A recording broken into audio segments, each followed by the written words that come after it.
Welcome, everybody. It's great that you're here. Um, okay, we'll be getting started in just a few minutes as more folks are joining us. Thanks so much for being here.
Thank you to everyone who's joined us tonight. We're going to get started in just a couple minutes.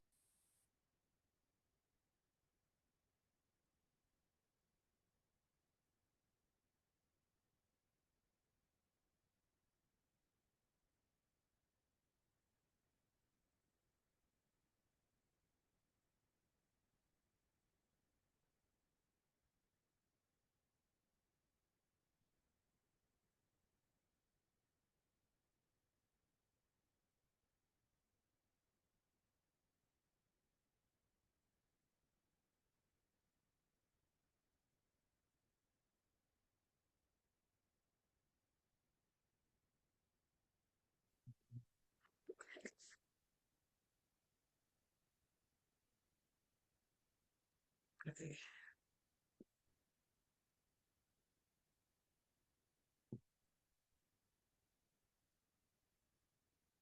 All right, Darby, as we get to the top of the hour, could you spotlight the folks who are going to be speaking, please?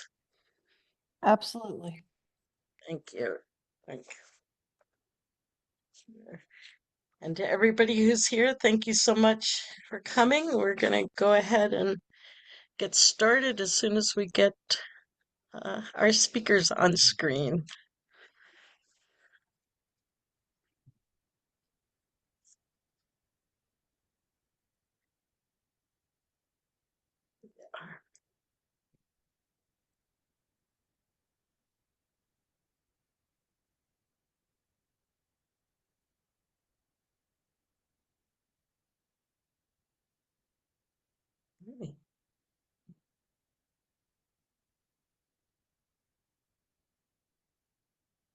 Okay.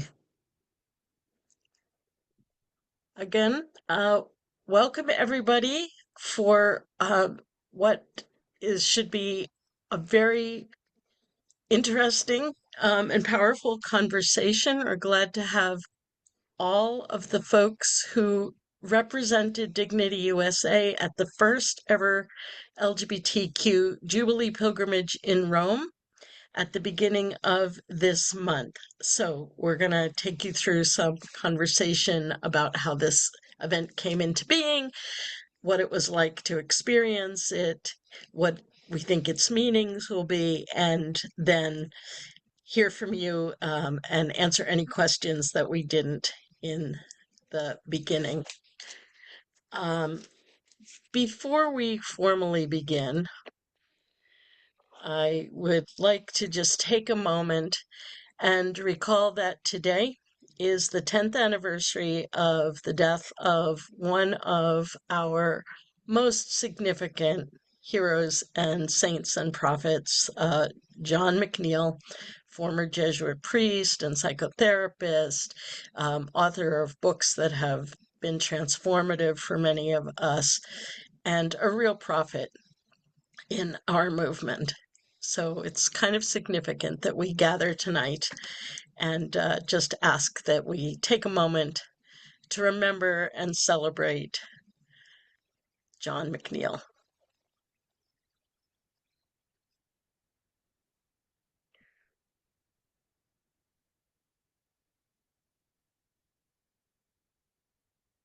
Thank you. So tonight we have with us Sam Albano of Dignity Indianapolis and also the Dignity USA National Secretary, Reverend Jason Carson Wilson of Dignity Washington, Becky Duddyberg of Dignity Boston, Libby Kircher of Dignity Philadelphia, and our former intern, so no longer Libby the intern, no, Libby the senior art student, Bishop Dylan Littlefield, who is a presider with our San Fernando Valley and Los Angeles chapters, and Jim Sweeney of Dignity Washington. And what we'd like to do tonight is just give you a little sense of our experiences and then, as I said, hear from you and answer any additional questions that you may have. Our flow is to give a little bit of background, our reasons and hopes, then to go through the events, give some reflections on the meaning of this experience for us and for the larger LGBTQIA plus community and the church, and then answer any questions and comments. I'll facilitate the beginning of the session, and then Sam will facilitate the question and answer session, okay?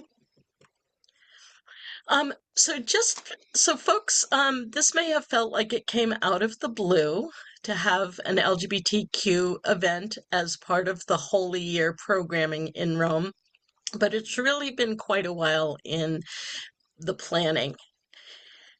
So I first learned about attempts to bring this to life through my work with the Global Network of Rainbow Catholics in the fall of 2024, when after some work with Italian priests, bishops, some folks in the Vatican, and some Italian LGBTQ groups, a Jubilee for LGBTQ people was put on the Vatican calendar, the planning calendar.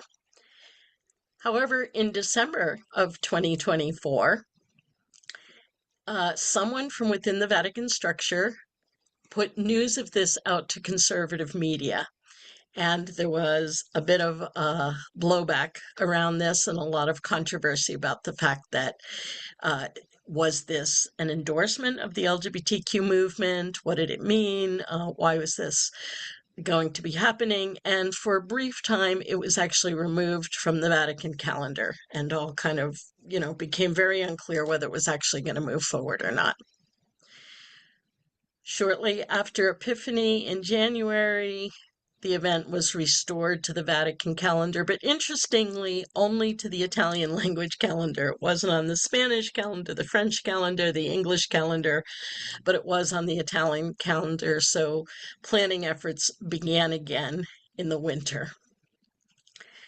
We kind of hit another road bump in February as Pope Francis became ill and wasn't recovering, and certainly as he died, there was just a lot of uncertainty about what that meant for this event. In May, after Pope Leo was elected, the groups that were part of the planning of this, including Jonathan's Tent and the Global Network of Rainbow Catholics, started meeting again to see what we were hearing. And then by the end of May 2025, we got word that this was going to move forward under the new Vatican administration. And at that point, planning resumed again in earnest, and Dignity USA was able to announce that this was happening along with lots of other LGBTQ Catholic groups from around the world. And we started asking folks if they'd like to join. There were lots of folks who were interested and, thought about whether they could come or not. But the group that you're meeting tonight are the folks who were actually able to be there. So with that, I would like to call on Jason to speak with us first about his hopes, and then we'll have a few other folks talk about why they decided to go and what they hope to experience at this pilgrimage. Jason? Thank you for the invitation to participate and to share. I came to Rome for the pilgrimage for one simple reason: love. Love of God, love of the church, and love for people who have been told, sometimes gently and sometimes brutally, that the doors swing wide for everyone except us. I, I'm a Black, gay, United Church of Christ minister and a priest in the Convergent Catholic Communion. And even as those communities aren't perfect and don't uh, provide full welcome, they clearly have provided more welcome than the Catholic Church has offered people that I love and have learned to care about. And so, living at the crossroads, being Black, queer, Protestant, and Catholic, pastoral and prophetic, pilgrimage is what you do when you refuse to settle for the view from the margins. I didn't come to St. Peter's Square to stage a fight. I came to tell the truth in it. The truth is that many of us were baptized at those fonts, confirmed at those altars, taught to love Jesus by grandmothers who knew the rosary better than their own blood pressure. The truth is, we've also been wounded by pulpits and policies that confuse holiness with exclusion and doctrine with distance. The pilgrimage gave us a way to bring our whole selves, pronouns, partners, and prayers to the heart of the church and say, we're still here and we're not going anywhere. I came to stand shoulder to shoulder with families who want their children blessed, not fixed, with clergy who whisper their support in sacristies and are ready to whisper it louder, with survivors who carry liturgies of grief in their bones and still choose hope. I came to practice what I preach, that Eucharist is protest and communion is community. God's radical hospitality enacted in bread and cup, not gate kept by fear. So, what do I hope for? First, belonging, real, ordinary, Sunday morning belonging, not special ministry in a basement classroom. I hope to see LGBTQIA Catholics and our families fully included in parish life, serving, leading, marrying, baptizing our children, and bearing our loved ones with dignity. If the church is a field hospital, then stop triaging us in the parking lot. Second, formation with integrity. I hope seminaries and dioceses train clergy to accompany LGBTQIA people with sound theology and sound psychology, no more harmful therapies, no more silence that passes for compassion. Give pastors the tools to bless, not bludgeon. Third, liturgy that tells the truth. I hope for prayers that name our lives without euphemism, blessings for our covenants, and saints' days that expand our imagination for holiness.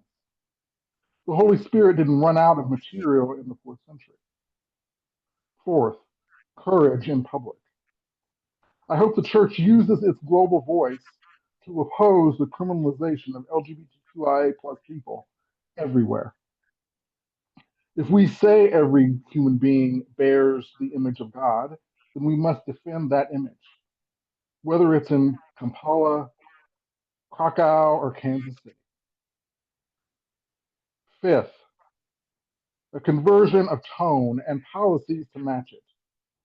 I hope the language of intrinsically disordered is retired to the Museum of Theological Mistakes, right next to the earth is the center of the universe.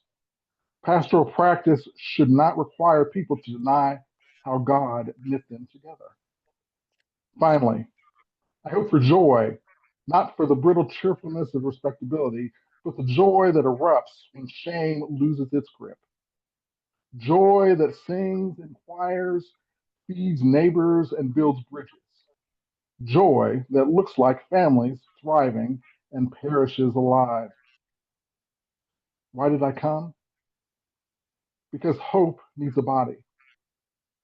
Pilgrims are hope with feet. We,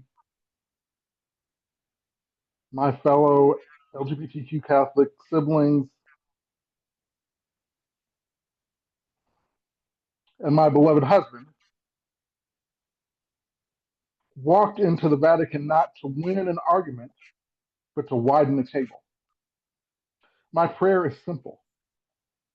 May the church we love us back openly, fully, and soon. Until then, we'll keep showing up, keep telling the truth, and keep breaking bread because that's where Jesus promised to meet us. Thank you. Thank you, Jason. Thank you. Jim. Jim, okay. Please unmute. Go ahead. There we go. Can you hear me? We're good. Yep. Okay. Well, it's interesting how we, came to the decision to attend this pilgrimage. Jason and I got married in the summer of 2024, and we did not take a honeymoon at that point. We were planning on doing a honeymoon sometime this autumn. Well, on June the 18th, we were sitting here and the subject of the pilgrimage came up. And I said to Jason, Jason, do you have any desire to go to that? And he said, absolutely. And I said, okay, that's it. Let's go. And we'll make it a combination of pilgrimage and a honeymoon. Within 2 hours, he had made the plane reservation. This has turned out to be one of the most significant moments of my life. Meaningful, really meaningful. I did not anticipate it, but I am so glad that I did it. It was a wonderful experience. I'm a bit of a history buff, so I'm familiar with the story of the Jubilee years and the pilgrimage and the holy doors. And looking back on it, it was very fulfilling to take part, in that. I'd never done a pilgrimage before. You know? It was pretty great. So, Marianne, do you want to try somebody else? Thank you, Jim. Becky. Hi, everyone. Thank you for being here, and thank you for asking me to be part of this panel. One thing that I've experienced with being partnered with Marianne is in her work with Dignity, and also now with GNRC, I've had opportunities to meet people and do things that I would not have done if we weren't together. With the Jubilee, I had no plan, no thoughts of going. And Marianne made me come. No, I'm just kidding.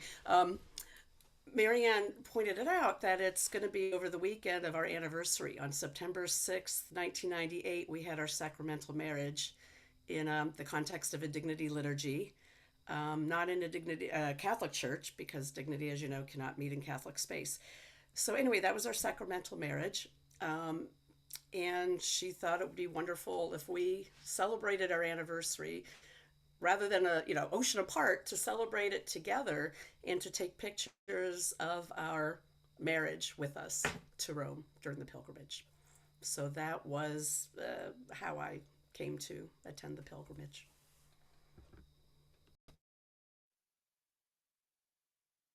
Thank you. It was definitely the most unique anniversary that we have celebrated in the 27 years since that wonderful first September 6th for us.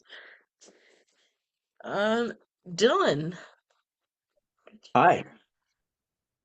So I heard about the pilgrimage when it first came on the Vatican calendar last year. It randomly appeared. I've been following the Jonathan Project and Tent of Jonathan for quite some time, since they started on Facebook and Instagram.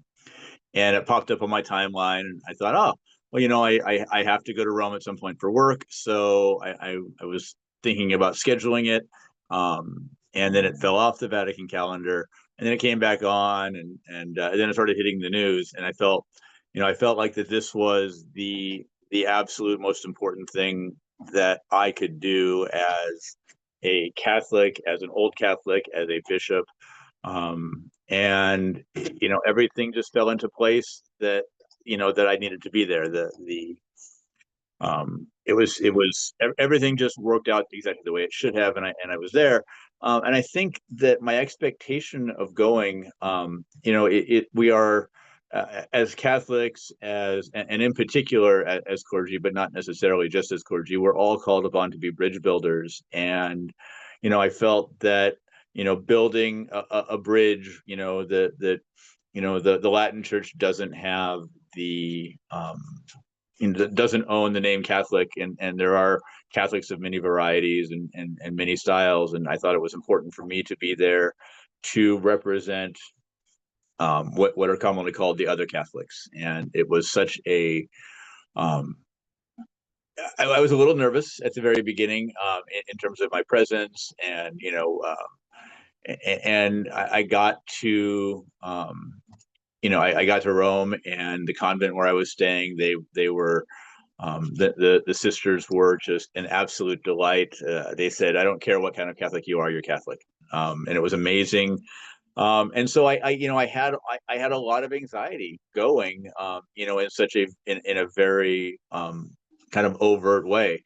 And so my expectation was to build a bridge. The underlying anxiety was that I wouldn't be accepted, that I wouldn't be, and so I'm walking down the first night to go to the vigil, which we'll talk about in a little bit.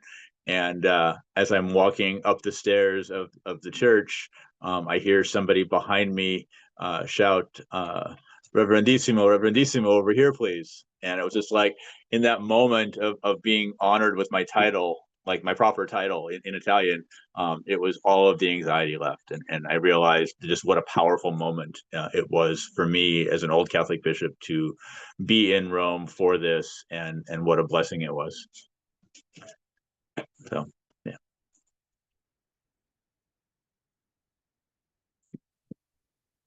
Thank you very much. And last to share hopes and a reason for going will be Sam. Hi. For me, I think there are two words that come to mind in response to that question, and those are the words welcome and witness. As many of you know, in 2023 and 2024, I was given the responsibility and the privilege of representing the people of Dignity USA during the Synod on Synodality. Along with my colleague Marianne, we traveled to Rome both of those years and had encounters with synod delegates and other folks within the church.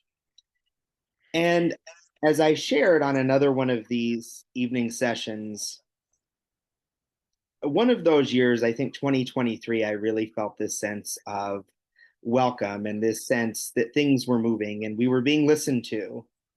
And in 2024, last year, when we were in Rome, I felt more a sense of desolation, that in some ways our voices at that point were not being heard, and there was not as much progress on topics that we find to be important as members of Dignity.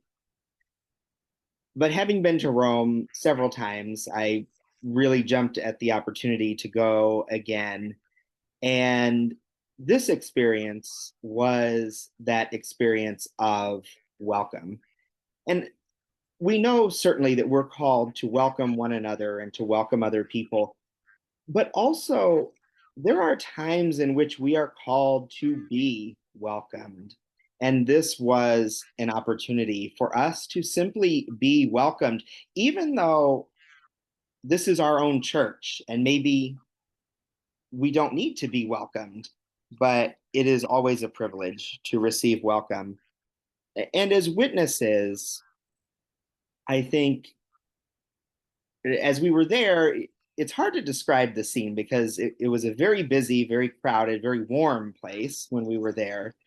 And there were 1,300 of us within our group, but that was just a small fraction of all the pilgrims who were in Rome on that particular day. As we were lining up in kind of the staging area where the groups line up, there were probably 6 or 7 other groups that were immediately before or after us. And for us to walk as LGBTQ people and family members and allies really was a witness to our faith and a witness to our love and our perseverance within the church. And I think that speaks very powerfully, not as an act of protest, but as an act of love and as an act of solidarity with the church.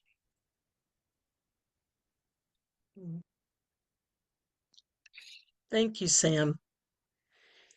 Now, what we're going to do is walk through the various events that were part of this pilgrimage event.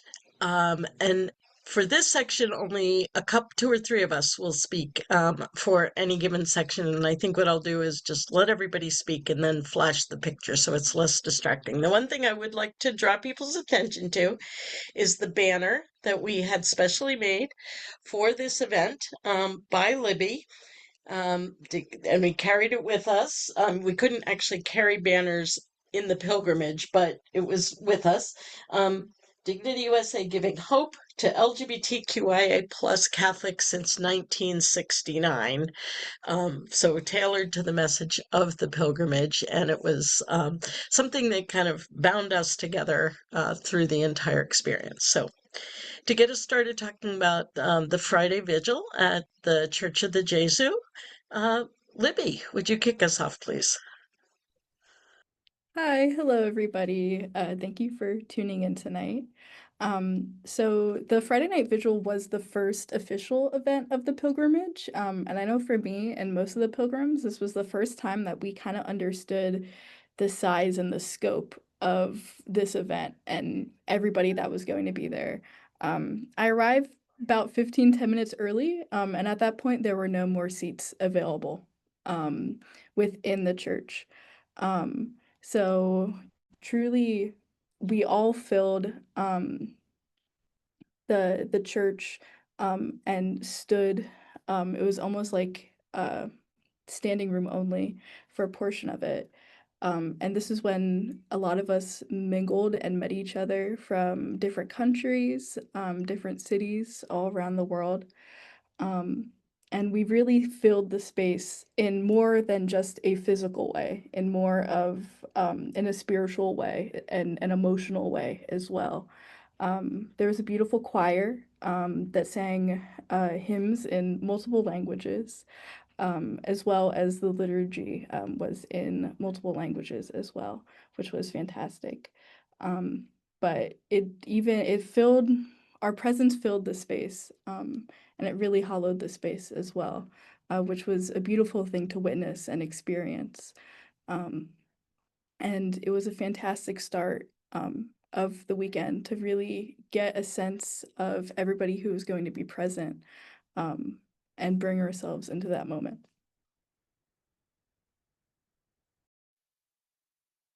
Thanks, Libby. Dylan, would you like to add your reflections? Yeah. It was, Libby hits it spot on. We filled the space in more ways than one. It was filled obviously with people walking up the stairs, the steps of the Church of the Jesu was, um, if you've ever been to Rome, it's kind of placed in a weird place on the street. It's like where the street should be is where this church is, and it just looms up on you when you're walking up. And it was um, such an amazing and powerful moment to walk up and see people holding pride flags and all kinds of memorabilia to indicate that this indeed was the place. And seeing that, walking up into a Catholic church, the mother church of the Jesuits, and just a beautiful church in Rome, it was really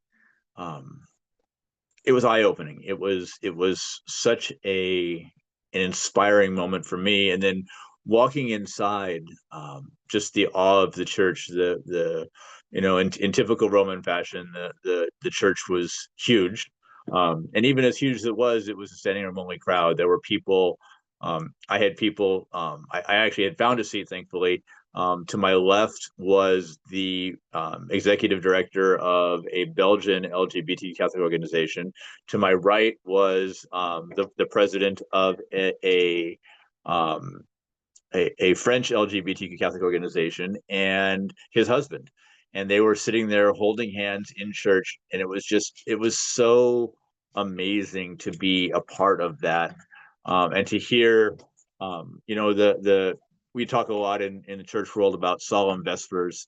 And this was a very different kind of vespers. It was solemn, not because it was chanted in Gregorian chant. It was solemn because the weight of the moment, the weight of everything that Catholic communities have worked on for LGBTQ Catholic communities have worked on for so many years. All of that weight was lifted in that moment when that rainbow cross began processing in from the sacristy, and the choir began singing. It was just it brought tears to my eyes. They were tears of joy. They were tears of pride. They were tears of happiness. And I saw that night, I saw so many people just in with the same kind of tears, smiles on their faces for the entire 90 minutes of the service. People just didn't stop smiling, and it was that sense of joy that filled this really amazing space. Thank you. Yes, the emotion was just overwhelming through that event. And I will note that the scriptures for that vigil were testimonies from members of the LGBTQIA plus community. It was a gay man who had been outed at the age of 8 or 9 by a teacher. It was a lesbian couple telling the story of their relationship, the mom of a transgender individual talking about her son's struggle to live into who he was and the glory that he'd become, a pastoral minister to our community. I mean, this is what we were asked to be celebrating, and these testimonies, these scriptures were greeted with standing ovations, each and every one. I can't imagine that Church of the Jesu had ever seen anything like this. So after a good sleep, we returned to the Church of the Jesu on Saturday morning for a Mass. And I'll ask Sam, Jim, and Libby in that order to share your reflections on the liturgy. Thanks, Marianne. I would really echo everything that Dylan said about the evening prayer service, and it just continued, it just overflowed into the next day as we celebrated the Mass there on Saturday morning. It was, for me, that was the most impactful part of the pilgrimage. And also, probably the most joy that I have ever experienced in a church in my life, certainly in the last decade or so. And it was the same thing. It was a standing room only crowd, 1,300 people there, a lot of folks in rainbows and rainbow colored shirts there, people from many countries and representing many languages. The liturgy itself was mostly in Italian, but there were also some elements that were in English and French and Spanish. The first reading was in English, and it was that story of Peter and Cornelius when Peter goes to Cornelius to baptize him, that story from the Acts of the Apostles. And the gospel, although it was in Italian, I was able to detect immediately what the gospel was. And it was when Jesus went and stood in the synagogue in Nazareth and quoted from the prophet Isaiah, "The Spirit of the Lord is upon me." And I think the word that I keep using and probably overusing, and people are tired of hearing me say it, is joy. It was just such an experience of such great joy. And I cried a lot. I've cried a lot since then. People don't really know that I cry, but I do. And it was just really one of the most happy experiences that I've had in a long time within the church. I think for many of us, maybe most of us who are gay or transgender or bisexual and Catholic, um, we have an experience of suffering that we carry because of our church. But there's also the goodness and also the joy that comes with being a Catholic. And for me, this was one of those times. So that's something that I get to hold on to. When I was in Malta several years ago, I met with the LGBT Catholic group in Malta. They're named Drachma is their group. And they had this guest speaker. They happened to have this guest speaker the night I was there who was a psychotherapist. And she gave this piece of advice that I've never forgotten. She said, you know, people often hold on to and think about and overthink about all of the bad things that have happened in life. She said, but you're also allowed to think about the good things that have happened in life. And I think for me, I'm adding this to my catalog of good things that I get to think about.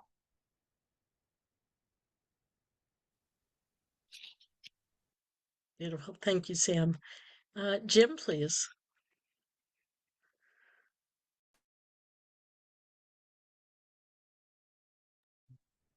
There we go. At the church, both on Friday night and on Saturday, there were quite a number of press, members of the press there from small and, larger ones. And it was interesting. Every one of them that I talked to, they said, so what do you think is going to happen with Leo? Is Leo going to be as open as Francis was? And everybody, knew that Francis's line, totus, totus, totus, everybody, um, the church is open to them. That day before, Father Martin was assured by the Pope that the policies of welcome that Francis had put forth were going to be continued. That was the one voice up until that point. But the sermon at the Mass that was given by, or the sermon was given by an Italian bishop. Does somebody remember what his name was? But at any rate, he said the day before he met with the Pope, and the Pope said to him, "Go, say Mass for them." And he was he assured us that the policy was going to continue. The door had opened, and that had never happened before. We all felt. Jason, my husband, used to talk about what was it, Jason? Church hurt. Now we've all experienced church hurt at some point or another, but basically it was where we didn't feel like we were welcome in the church. I remember sitting there thinking, of the times that, I had experienced church hurt because of my sexual orientation. But it was so good to know that I lived long enough to see the doors open and that they were going to stay open. It was quite a moment, quite a moment. We're really glad you got to experience that too, Jim. There's so many who didn't, right? Um, Thank you. And Libby. Well, I think I felt a little bit anxious the night before going in and kind of being intimidated by the facade of the Church of the Yesu. Um, this next morning, I think everybody was filled with nothing but excitement and anticipation. There's a real energy, like a kind of buzzing throughout the crowd, which could have been our collective energy and also the Holy Spirit at work. Um, I think this was when I cried for the first time, many times to come during the next weekend, um, was during the consecration of the Eucharist. We're called to help call down the Holy Spirit during the transubstantiation. And I was reminded of the part of John's Gospel with the woman at the well, where Christ tells the woman, the hour is coming when, I wrote it down, the hour is coming when true worshipers shall worship the Father in spirit and truth. And I thought that promise that Christ made to the woman at the well who was so ostracized and outcast by her own community, that promise came true in that moment. And it was at that moment when I cried. It felt significant not only as an individual but as a community. You know, a part of Catholic worship is worshiping as a community, and it's so hard to do that when you're isolated and when you're alone. It's way easier when there's 1,300 people with you. And it was truly spiritual and spiritually impactful, because of the location, sure, but also because of who we are and how we showed up in that moment in church, bearing nothing but who we are. Um, it truly, again, like I mentioned this before, it hollowed that space. And I felt the presence and the promise of Christ during that Mass.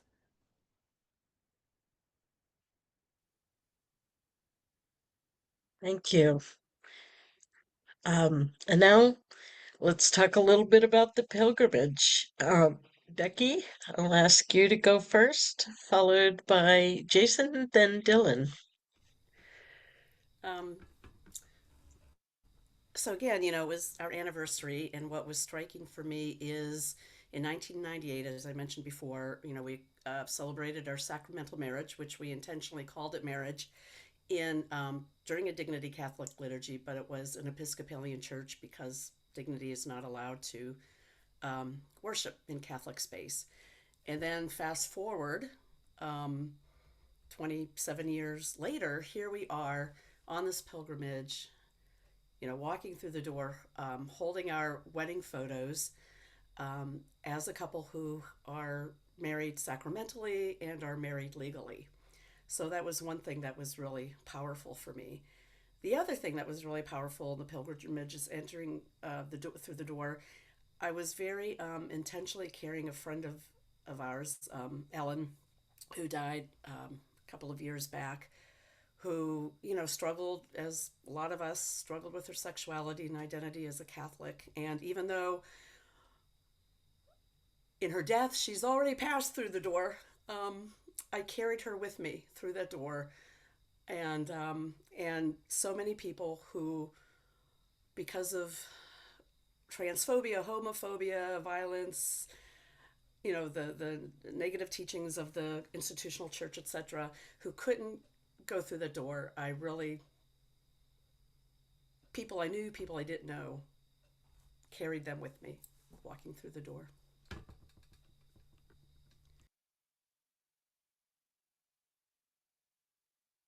Thank you.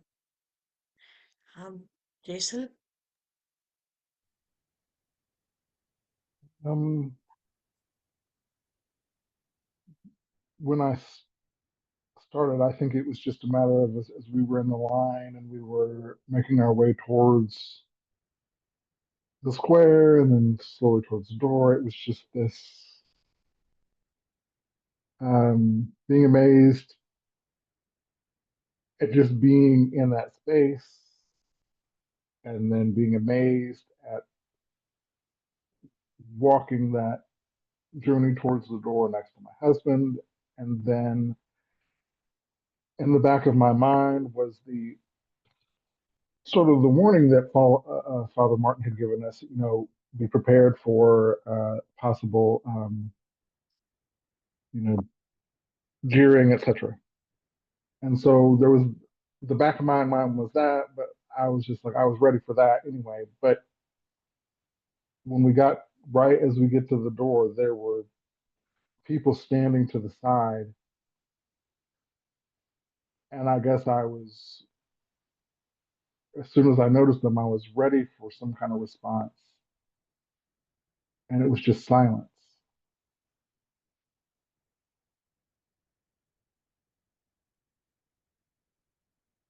And it just hit me how far, whether we have far to go, that's understandable. But it hit me how far we have come. That when I got almost to the door, that there was this reverent silence that I was met with. And then to walk through those doors to sort of echo what Becky has shared around people who that will never get the chance to know that they've always been worthy to walk through the doors, but never be able to get the chance to physically do that. And so to then inch my way toward the door, I had to stop and touch it. And as I touched it, it was like I could feel the souls of people who had been dehumanized and demoralized, all putting their hands next to mine, and then walking through into uh, into the church. And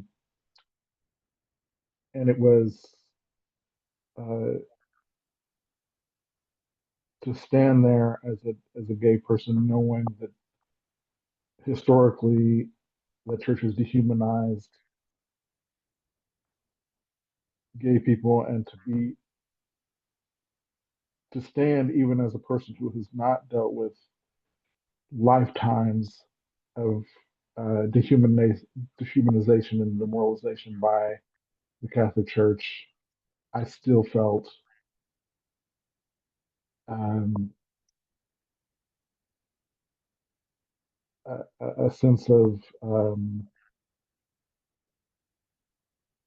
I think God just spoke to me in that moment to remind me that I and all my LGBTQ brothers and sisters and siblings, non-binary siblings, are worthy to be in that space and are worthy to not only walk through the holy doors, but walk through the pearly gates when the time is right.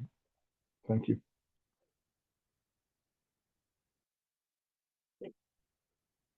Thank you. And Dylan, your reflections on making that walk, that pilgrimage. The very first thing that really struck me is we had kind of an assigned meeting point, uh, a fair distance away from St. Peter's, but there's for the pilgrimage there's kind of the set walkway that people are walking through, and I got to the assigned point and I saw a few people with pride flags and buttons and T-shirts, and the Jonathan Project, the intent of Jonathan T-shirts had become very obvious to me at that point, and we kept getting pushed farther and farther back, and at first I was really frustrated with the idea that we kept getting pushed back. It was like we're this is our assigned meeting point, and we kept getting pushed back farther and farther and farther, and finally we're in this big, huge fenced-off plaza, and I was really for a moment confused, like why are we kind of being put here? And then I realized one of my acquaintances from the Episcopal community there in Rome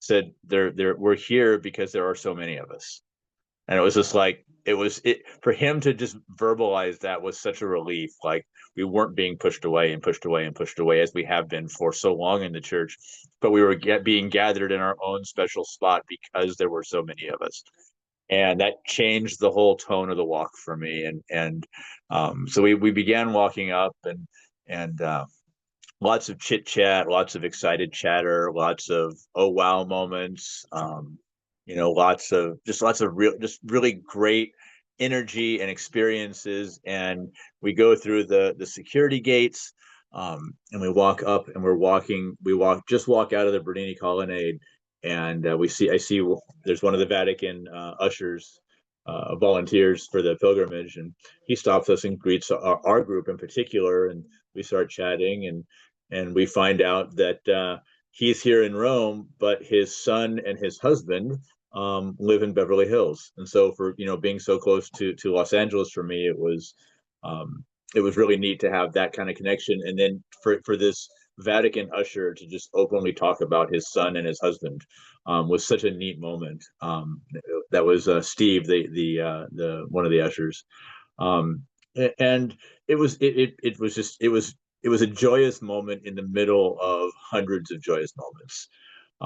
And as we got up and we climbed the walkway, the steps up to the basilica, it got as the other speakers have said, it got eerily quiet, and it felt very. I don't want to say heavy, but that's really the only word I can think of. It was a very intense moment, and as we walk through, as we get closer and closer, the quiet was more and more palpable. It was very real. And I saw Becky and Marianne walking through with their anniversary pictures, and I thought about all the people that, again, like everybody else has said, all the people that couldn't walk through. So I was walking through with Matthew Shepard, with Morris Kite, with Nancy Valverde, the people that shaped my life, and it was just the moment that we walked through. You could still see around the edge. You could still see some faint discoloration from where the bricks were that sealed the door in the non-Jubilee years. And I walked in, and on the right were just these bas relief brass sections of the door, and the high spots on them you could see were all shiny, and the rest of them had this beautiful patina, and you could just see where people touched. And I knew that I needed to touch where others have touched for hundreds of years. And I walked through, and it was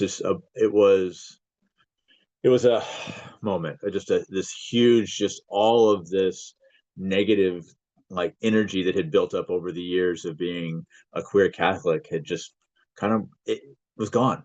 And as you walk in, the first thing you see to your right is the Pieta, and all of the pain, all of the suffering in Mary carrying Jesus's body was I could feel it all, but I also knew that this moment of seeing Mary's pain was everything that we had walked through those doors for.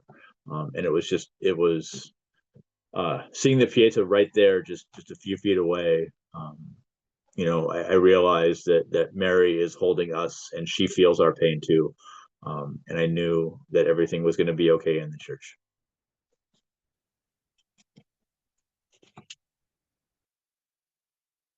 Beautiful.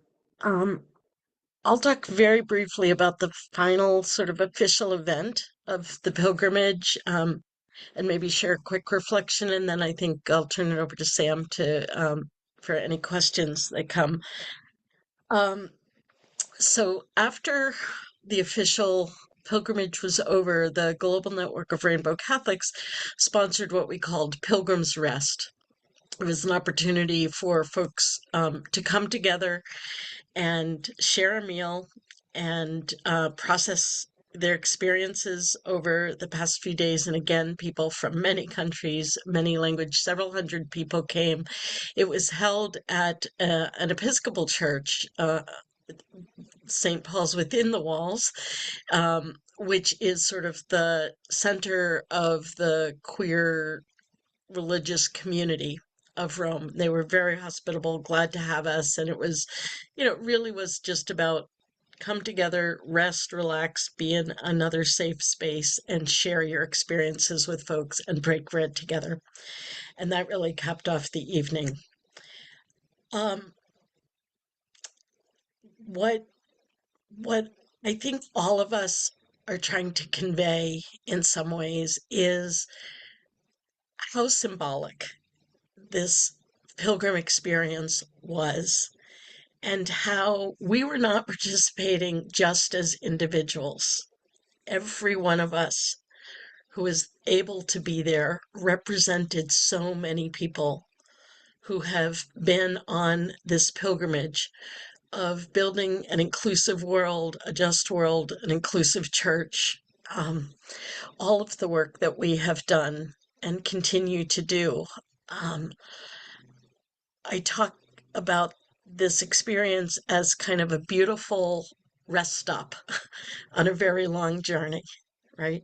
It was an opportunity for us to all take a breather, look back over how far we have come, get some nourishment and some rest, and recommit to the rest of the journey.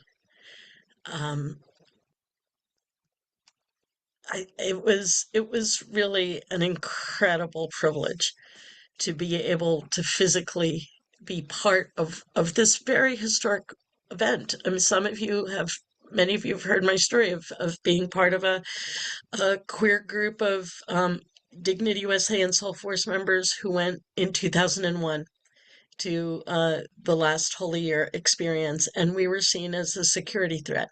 And many of us were detained, and we were barred from doing the work that we had been cleared to do before we went. So, different papacy, very different kind of experience. But to have gone from that to having the doors thrown open for us, having churches use our lives as scripture in 25 years, is a real tribute to everybody who has been engaged in living with integrity, living honestly, being there for others, knowing it's not just about us, and engaging with the things in our world and in our church that need to be changed so that people can live abundantly and have that abundant life.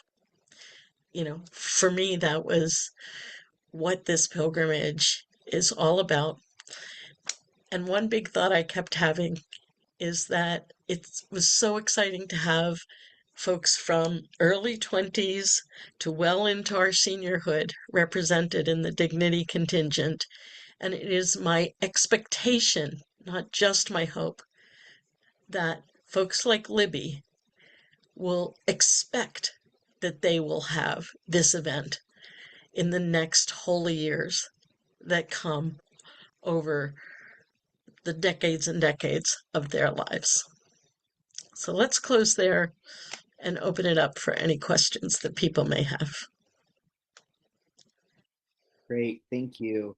If you have a question for anyone on our panel, you can ask your question. You can ask to be called on. Down at the bottom of your screen, there is a react button. It has a little heart on it. And if you click on that, it brings you some more buttons, and you can click on the raise hand button there. It would be also helpful if you could tell us to whom your question is directed, so we don't have everybody kind of answering at once. So we'll call on you. I can't promise we'll do it in the order you raise your hand, but we'll certainly try our best. Let's start with Leanne. Hi, everyone. I'm Leanne, part of the Dignity New York chapter. Thank you for sharing. It's wonderful to hear about everyone's pilgrimage experience. My question, it's not for anyone in particular. Sorry, Sam. It's is there any way that any one of you recommends that we could bring a similar experience to our local chapter, in do a mini pilgrimage for the Jubilee year as a local chapter? I could maybe start with that. I know there are many sites around the country that are doing pilgrimages related to the Holy Year. For example, locally here in Indiana, I know we have a basilica in Vincennes that's doing pilgrimages there. So I wonder if a group might consider organizing and going on the same day to one of those sites. I don't know that we can promise it would be as welcoming and inclusive as St. Peter's Basilica was, but I suppose that could be a possibility. I don't know if anyone else had thoughts on the panel here.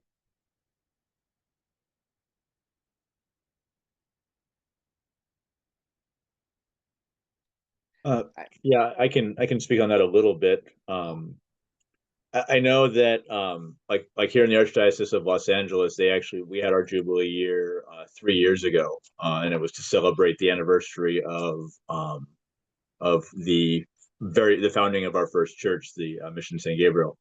And I know that here in the Archdiocese, the Jubilee years are not so timed to be 25 years apart, that they're really kind of based on events and things that are important to the Archdiocese. So perhaps you could connect with somebody in your whatever department in your Archdiocese that would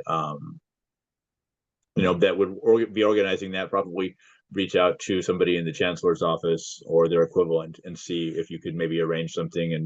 And this is the Jubilee Year of Hope, so there are supposed to be lots of hope-related things going on all across our diocese across the world. So that's one thing you might be able to do. Again, like Sam said, I can't guarantee it'll be as welcoming and as inviting as St. Peter's was, but we can cross our fingers and pray. Thank you. Let's go next to Jean. I think you were next. Yes. Mine was more of a logistical question because you had all these people gathered. Did you all stay at the same place? I heard Dylan had mentioned that he stayed with some nuns. Or did you just get your lodging separately and then met at the correct place? Marianne, would you like to take that? You're always so great with our bookings in Rome. Yeah, we had offered to get congregate housing for members of the Dignity USA pilgrimage. Dylan wound up kind of doing his own thing. Since Jim and Jason were on a honeymoon, they wanted a little more privacy. But the rest of us shared a space and commuted to and from events together, and we just kind of connect once we got there. Thank you. Thanks, Jean. Let's go next to Will. Oh, one moment. Although you had a great welcome, my question is, do you have a sense that there is not long from now, maybe a doctrinal change of the church? Was there any hint of that? Who would like to take that question?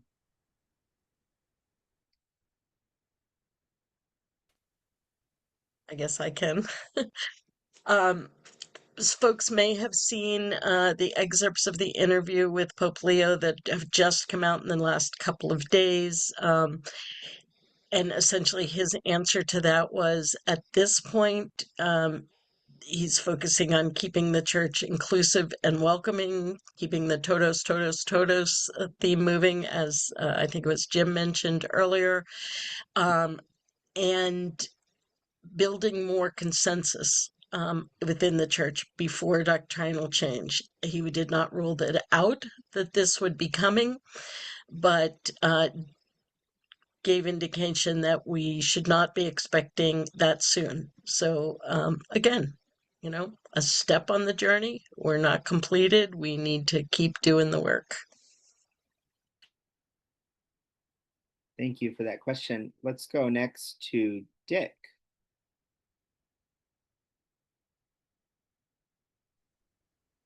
Yes, okay, thank you very much. Just a quick thought, the last question. I think that, and as Mary Ann was just saying, it's up to us. I think all the energy and joy that was expressed here tonight, you need to translate that to conversations within your own congregation, within the parish and diocesan structures. Map out a plan over the next 5 years, how you're going to influence the people at the local level. Now, my question, and I'd like to start with Mary Ann and invite any of the others who were there in Rome to respond. My question, Mary Ann, and I don't know if you've really had enough time to sense this, but what do you take away from this? What's your takeaway from this experience in Rome for international cooperation? Are you made connections perhaps you know, with you know, telephone, telegraph, internet, all that sort of thing. But do you see anything building or possible? You know, is there a way that we can continue to build on what you experience? And I would also say that that is something we have to do here in the United States with New Ways Ministry, the Marianist Brothers and Priests, Marianist Social Justice Cooperative, others that build on what you experienced, where now you all are in different locations, but then at the more broad, Mary Ann, is what's your takeaway as having an international impact? Yeah, that's a question near and dear to my heart, Dick. As you may know, in my spare time, I serve as co-chair of the Global Network of Rainbow Catholics. So, you know, building an international and truly global network of LGBTQ people who support each other, who share experiences, who become involved in each other's lives, has been really important. That organization is now 10 years old. So, you know, young compared to Dignity, but in an exciting place in its growth. And this, I felt like, was just another opportunity for queer Catholics and our allies from all around the world to be in the same space, to share our stories. You know, what's great about the church in your country? What are you struggling with? All of those things. I mean, it was very clear to us that there were parts of the world that were very underrepresented in this, and you may have seen some of the stories about this, particularly Africa and parts of Eastern Europe. Visas were denied for folks who wanted to come for the pilgrimage and who could not travel because the Italian government barred them or their own governments barred them. So again, you know, the body of Christ is not fully healed, right? There were still a lot of broken places and missing limbs in this. So by the time of the next one, will we have more representation? It's an important goal. You. If I can speak on that a little bit as well. One of the things that really struck me was the connections that were made. So Libby and I, after the canonization mass of Carlo Acutis, which was the next day, we briefly met Bishop Rupert Graf of Munich, and I gave him my card, and that was it. A few days later, I actually got an email from him saying, "Hey, thank you for being present at the pilgrimage. Thank you for all of your work to support Catholics of all kinds." He didn't go so far as to say LGBT Catholics, but he said working to support all Catholics, Catholics of all kinds. And it was really, it gave me a sense that this issue is something that is huge, obviously, but also it's on the minds of a lot of people, including Archbishop Savino and Bishop Graf, who I've been in since then. I've been in communication with, and it has been a blessing to be able to communicate with them like that. Thank you. I believe we're scheduled to go until 1/4 past the hour, so we should have time for one more question, and that would be Kate. Hello. My question is for everyone, but specifically my fellow Dignity Philadelphia member and the creator of the beautiful banner, Libby. I know that there was some conversation and attention sparked by the banner, so I was just wondering, like, what those conversations were, what the questions were that were kind of sparked by the beautiful banner. Yeah, so I think we got the banner out during both the Friday vigil and then the Saturday Mass afterwards. And at the Saturday Mass in particular, there was a lot of press on the stairs that were kind of catching people, going in, coming out. And I think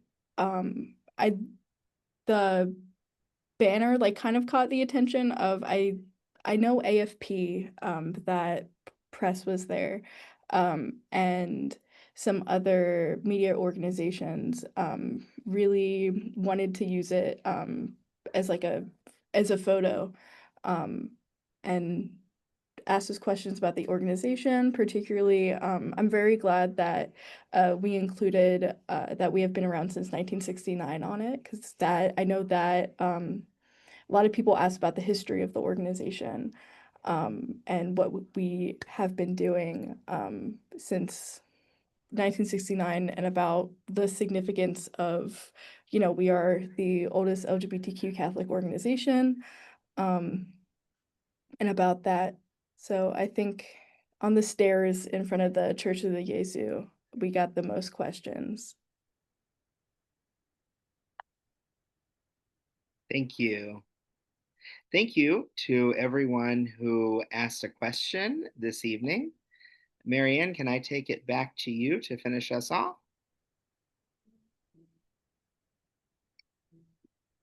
Absolutely. Again, we thank everybody for being here. This was recorded, so it will be on YouTube for folks who were not able to be here.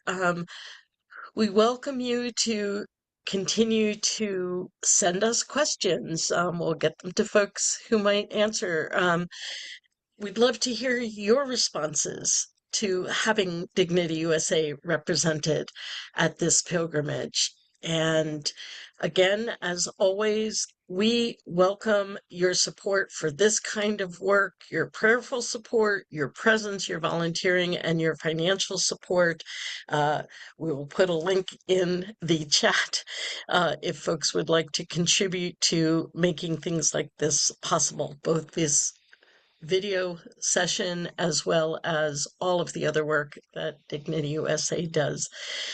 Just so you know, there are lots more opportunities for global church engagement. As you have probably seen, Pope Leo has announced, based on a plan that Francis developed before he died, that the synod process is now going to be extended another 3 years. And we are committed to remaining fully engaged with that process, bringing all of the voices of Dignity members and friends to the attention of the leaders of our global church and making connections at the grassroots level, both in the areas where we have a presence, as well as with other folks around the church who are doing this work. So again, thank you for being here. We hope that this has been inspiring for folks. Thank you to all of the Dignity folks who traveled, who participated in this, and who took their time to reflect on and share their experiences.